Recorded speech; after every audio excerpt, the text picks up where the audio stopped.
Oke, mari kita jawab satu pertanyaan yang sering banget muncul. Selama ini kan kita selalu dengar, emas itu aset paling aman, tempat berlindung terakhir kalau ada apa-apa. Tapi, di dunia modern yang serba digital dan rumit ini, apa itu masih berlaku? Atau jangan-jangan itu cuma mitos lama aja? Nah, ini dia kalimat saktinya. Anda pasti sering dengar kan? Kalau ekonomi ambruk, uang kertas jadi nggak berharga, ya emaslah rajanya.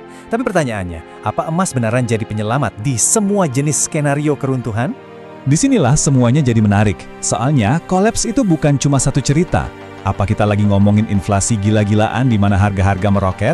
Atau kita lagi ngebayangin sesuatu yang jauh lebih seram, kayak internet mati total di seluruh dunia? Jawabannya bakal sangat mengubah fungsi emas. Biar kita paham beneran nilai emas itu di mana, kita harus pecah dulu nih bencana itu jadi beberapa jenis. Soalnya ternyata emas itu nggak sakti di semua kondisi. Yuk kita lihat 3 kemungkinan skenario besarnya. Oke, yang pertama, ini skenario yang paling klasik, yang paling sering ada di bayangan kita. Pemerintah cetak uang terus-terusan, kepercayaan publik hilang, dan nilai mata uang itu anjlok sampai kayak kertas biasa. Sejarah udah banyak ngasih contoh soal ini. Nah, di situasi kayak gini, emas bener-bener jadi pahlawan. Kuncinya apa? Kuncinya adalah infrastruktur.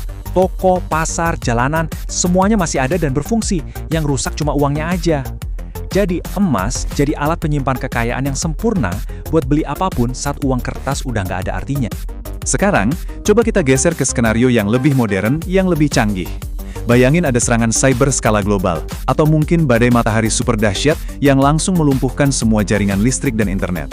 Semuanya yang digital, puff, hilang seketika. Di sini ceritanya jadi beda. Kalau Anda punya emas digital, kayak ETF atau investasi di aplikasi, ya udah, wassalam.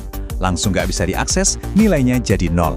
Cuma emas fisik yang Anda pegang di tangan yang punya nilai. Tapi masalah baru muncul.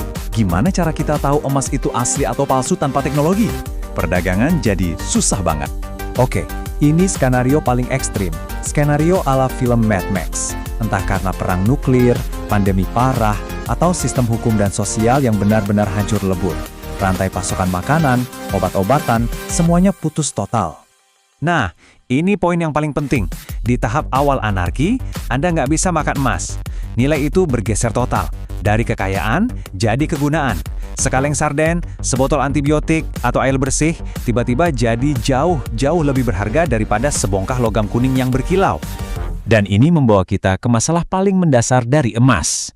Bahkan kalau secara teori, emas itu super berharga.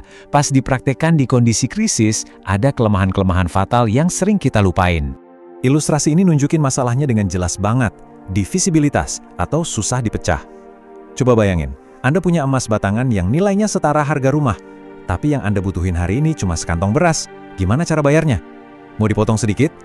Terus siapa yang punya kembaliannya? Ini bikin emas sama sekali nggak praktis buat transaksi kecil sehari-hari. Jadi, ini dia 3 kelemahan utamanya. 1. Susah dipecah. 2. Resiko keamanan. Bawa-bawa emas di dunia tanpa hukum itu sama aja kayak pasang target di punggung Anda sendiri. Dan yang ketiga, dan ini yang paling krusial, likuiditasnya bisa beku. Emas jadi nggak berguna kalau nggak ada satu orang pun yang mau nukerin makanan atau obat sama emas Anda. Nah, ini dia bagian yang menarik. Solusinya justru datang dari logam lain. Karena masalah emas tadi, perak malah jadi jauh lebih berguna buat barter harian. Nilainya kan lebih kecil per keping, jadi pas banget buat beli kebutuhan pokok tanpa harus pamer kekayaan dan ngundang bahaya. Oke, kalau emas ternyata banyak kelemahannya buat transaksi harian, terus gunanya apa dong? Nah, sejarah ngasih kita jawaban yang sangat jelas dan kuat soal apa peran sejati emas waktu krisis besar terjadi. Ini dia konsep kuncinya. Anggap emas itu sebagai tiket keluar. Jadi emas itu bukan uang belanja, tapi lebih kayak polis asuransi paling darurat buat nyelamatin nyawa. Tujuannya bukan buat bertahan hidup di dalam zona krisis, tapi buat keluar dari sana. Dan ini bukan teori, ini fakta sejarah.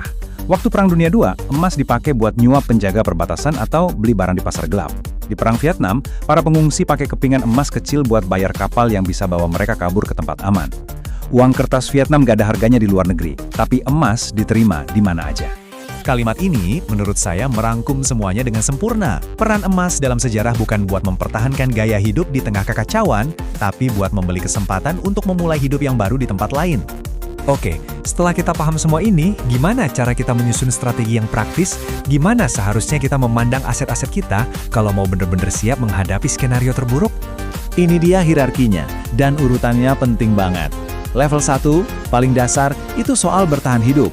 Makanan, air, obat-obatan, dan keahlian yang berguna. Emas sama sekali nggak ada gunanya di sini. Level 2, itu buat barter sehari-hari. Koin perak, baterai, mungkin rokok atau alkohol. Nah, baru di level 3, sebagai lapisan paling atas, emas fisik berfungsi. Tujuannya, melestarikan kekayaan jangka panjang. Jadi peran emas yang sesungguhnya itu seperti jembatan. Fungsinya adalah untuk membawa kekayaan Anda menyeberangi badai kehancuran. Biar nanti pas semua sudah stabil lagi, Anda nggak mulai dari nol. Tapi ingat, Anda harus selamat dulu untuk bisa sampai ke seberang jembatan itu. Berdasarkan semua analisis tadi, ada beberapa saran praktis yang bisa kita ambil. Pertama, lupakan emas digital buat skenario kiamat. Kedua, beli emas fisik dalam pecahan kecil biar lebih fleksibel. Ketiga, simpan di tempat yang super aman dan rahasia. Dan terakhir, yang paling penting, aturan pertama soal punya emas di masa krisis adalah jangan pernah bicarakan soal emas Anda. Pada akhirnya, ini adalah pertanyaan yang harus Anda jawab sendiri. Apakah Anda beli emas karena berharap nilainya naik terus? Itu investasi. Atau Anda menyimpannya sebagai tiket darurat terakhir, sebuah polisi asuransi untuk skenario yang kita semua berdoa tidak akan pernah terjadi. Cara Anda menjawab pertanyaan ini akan menentukan skalanya.